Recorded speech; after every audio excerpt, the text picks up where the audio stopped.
In today's lens review, I'm going to be reviewing Canon's cheapest full-frame ultra-wide-angle zoom lens, the Canon RF 15 to 30mm f4.5 to f6.3 IS STM lens. And I'm going to start right now. Announced back in July 2022, this is Canon's answer to a more budget-orientated full-frame ultra-wide-angle zoom lens. But if you are in the Canon ecosystem, you've actually got a lot of lenses to choose from. There is a plethora of ultra-wide-angle zoom lenses, like for example, the really expensive RF 15 to 35mm f2.8, or if you're more interested in prime lenses, the far cheaper RF 16mm f2.8. So should you buy this lens here, and is it any good? Let's find out in today's lens review. So let's kick this lens review off talking about build quality, lens design, as well as what you get inside the box. Now, if you've ever picked up an RF lens before, you'll feel pretty much right at home. It's got all of the features and kind of specs that you'd expect from a more budget-orientated full-frame RF lens. Now, it's made of a premium plastic and metal construction with a metal lens mount, but one thing you will note that is missing from this lens is a weather sealing gasket. In fact, this lens does not offer weather sealing, which in my opinion is a little bit of a disappointment. Again, ultra-wide-angle zoom lenses are great for landscape photographers, and landscape photographers are famous for shooting outside, so having weather sealing is definitely more of a positive if you are a landscape photographer. Now, this lens here has got 13 elements in 11 groups, which makes it a little bit more of a simple optical formula, and we'll see how that translates into flaring and image quality later on in this video. Now, on the side of the lens, you've got two switches, a focus to control switch and an image stabilization switch. And this is what I've got the biggest problem with this lens. You can't actually turn this lens into manual focus really easily. You actually have to go into the settings of the camera to turn it into manual focus, which is incredibly annoying.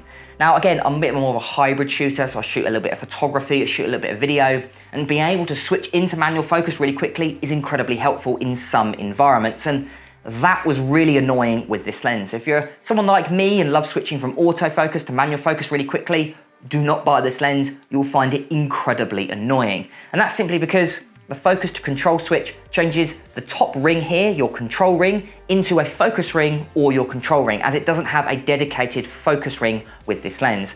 And that's because you've got basically a really big zoom ring on the front, from 15 all the way to 30mm. So to make this lens as small and as lightweight as possible, they've removed that focus ring, meaning that switch is the biggest annoyance I have with any lens that has that really annoying focus to control switch.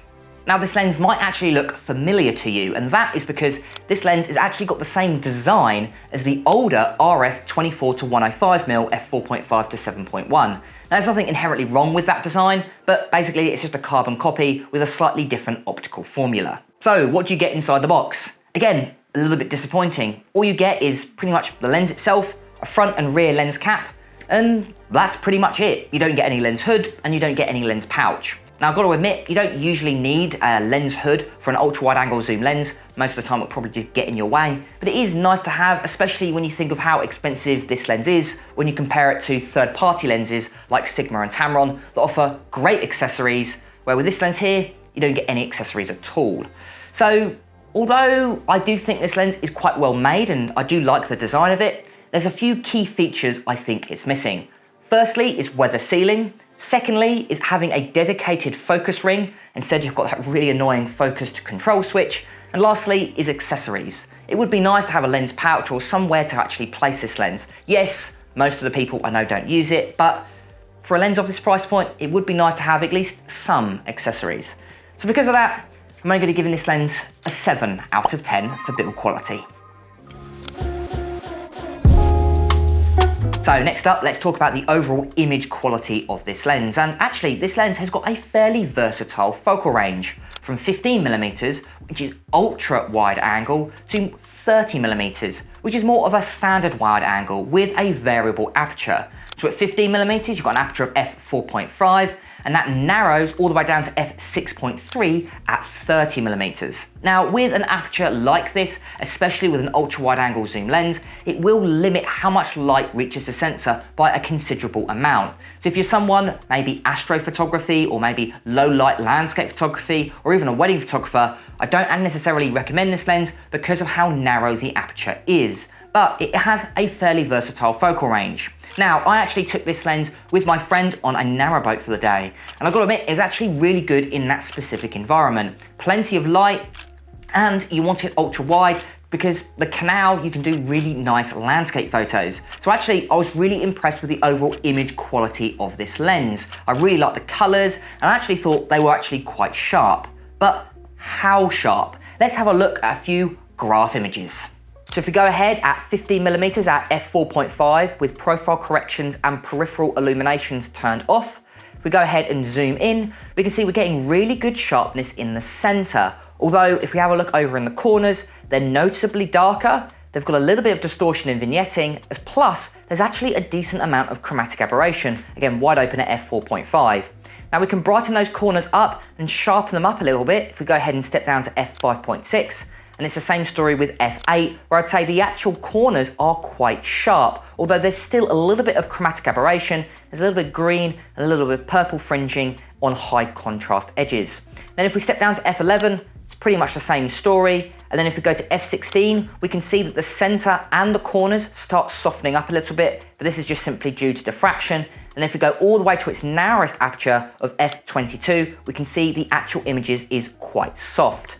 Okay, so let's go ahead and zoom in at 30mm. Again, corrections are turned off for these tests. If we go ahead and zoom in at 30mm, corner image sharpness has definitely improved, especially when we verse it the center. The center, I actually think, is always sharp, no matter what aperture you shoot it at, but it's the corners that seem to suffer, and they don't seem to be as bad wide open at 30mm versus 15mm. Now we can improve those corners by stepping down to f8, where these corners are actually really sharp, and there isn't actually much distortion, which is really good. And it's the same story for f11.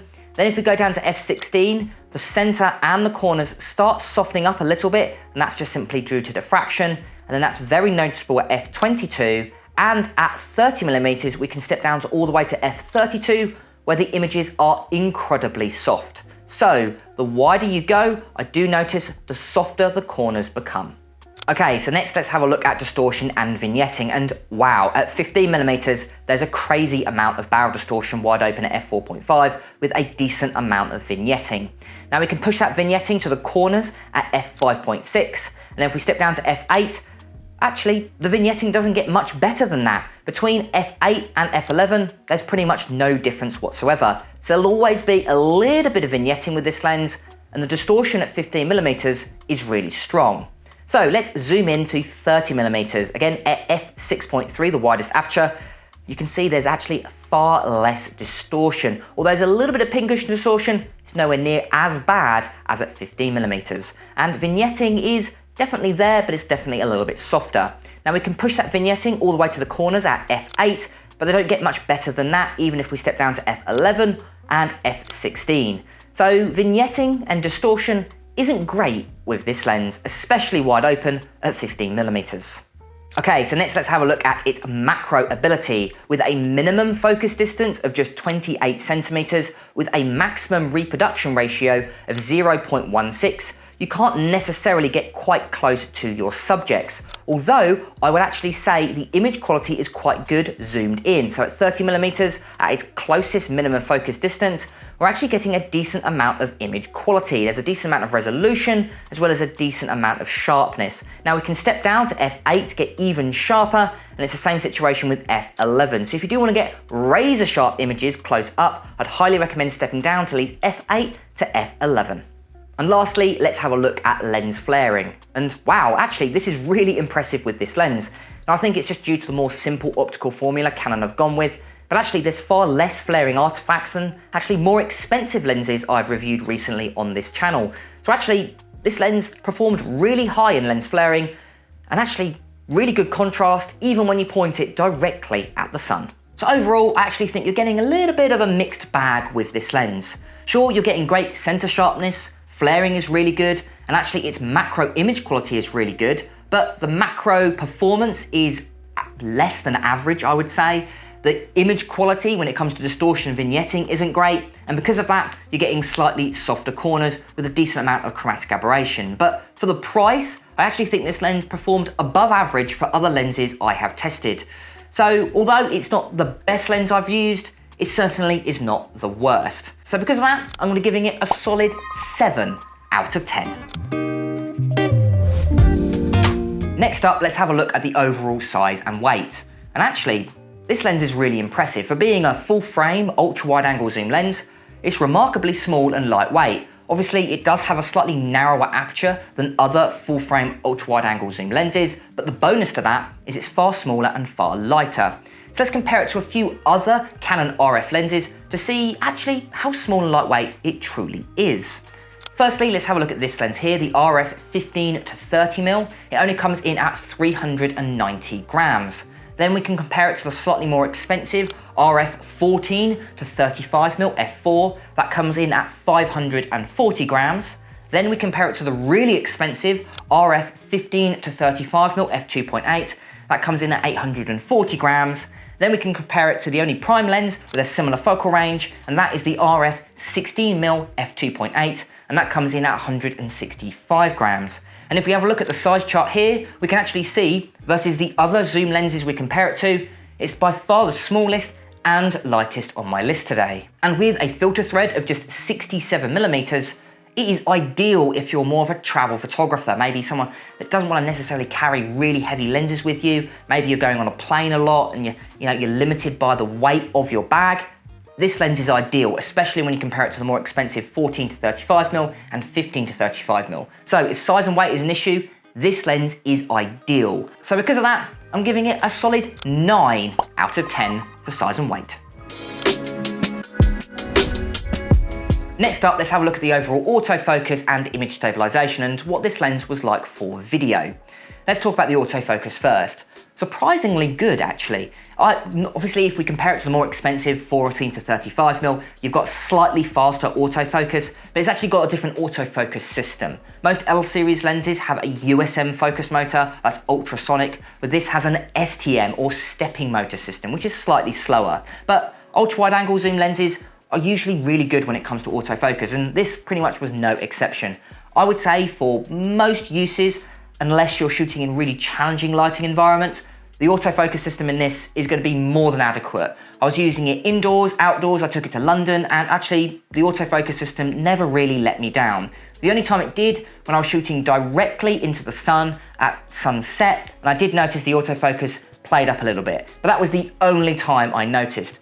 Every other situation, I thought it was really dependable and easily one of the best, more budget-orientated autofocus systems I have used. And I think it's the same situation when it comes to image stabilization.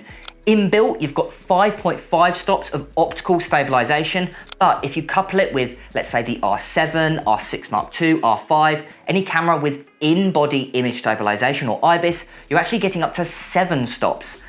And that's where this lens actually is really impressive. The image stabilization of this lens is superior, really, really good. And that's why I think actually it's more orientated towards video than photography. I think if you're a content creator or someone that just creates media for social media, this is actually perfect for you. Because of that image stabilization, you're getting rock steady shots handheld, which is actually really impressive, and as good image stabilization systems as more expensive lenses like the 14 to 35mm f4 or the really expensive 15 to 35mm f2.8. So actually, the autofocus and image stabilization system and the video quality was far better than I was expecting, especially for the price point. So if you're more of a video shooter and you shoot maybe for social media content, something like that, this is almost a perfect lens, I really think so. So because of that, I'm giving it a solid 9 out of 10 for video quality.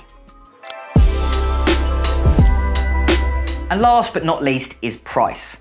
Now, like I was saying at the start of this video, this is actually Canon's cheapest full frame ultra wide angle zoom lens. But how much cheaper versus the competition?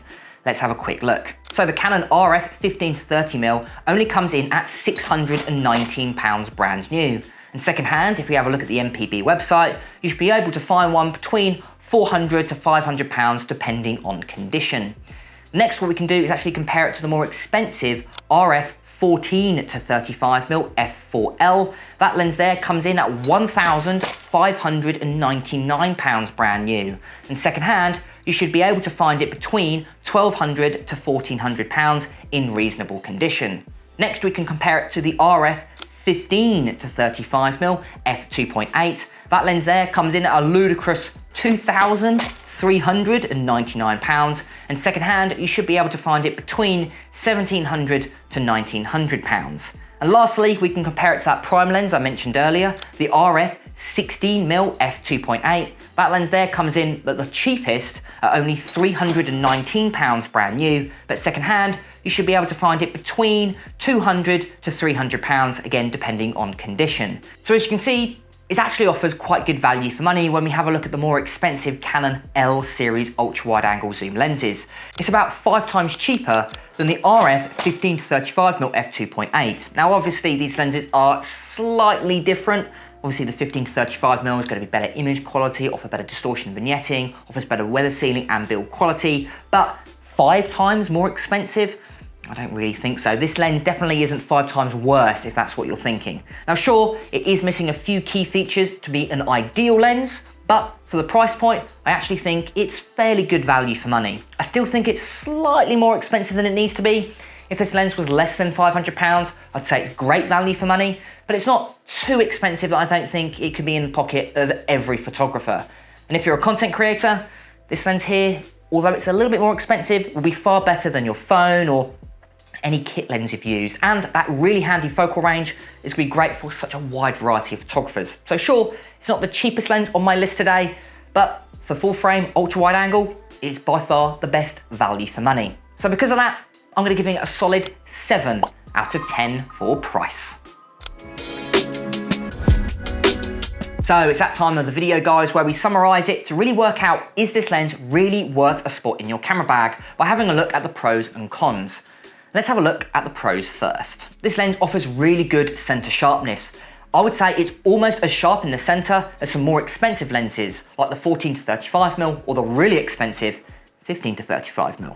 It is incredibly small and light, and far smaller than pretty much any other full frame ultra wide angle zoom lens. It also has really impressive image stabilization, and as good as some of the really expensive lenses on the market, while being around 5 times cheaper. And of course, it's the cheapest full frame ultra wide angle lens from Canon. So if you're after an ultra wide angle 15mm, but you don't want to spend L series prices, this lens here is perfect for you. So as you can see, there's a decent amount of pros, but let's really round this review off and have a look at some of the cons of this lens. That focus to control switch, for me, really irritating. I'm someone that switches to manual focus to autofocus really quickly.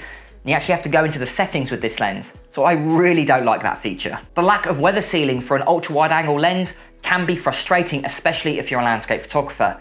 And I'd maybe recommend other lenses with weather sealing, especially if you're someone that shoots in the great outdoors. It does have quite a narrow aperture from f4.5 to f6.3. So if someone that shoots in low light, or maybe astro, or pretty much any challenging lighting environment, this lens isn't going to perform as good as other lenses on the market. Now, although this is the cheapest full frame ultra wide angle lens, I still think it's quite expensive, especially when you have a look at other third-party manufacturers like Sigma, Tamron, and even Tokina.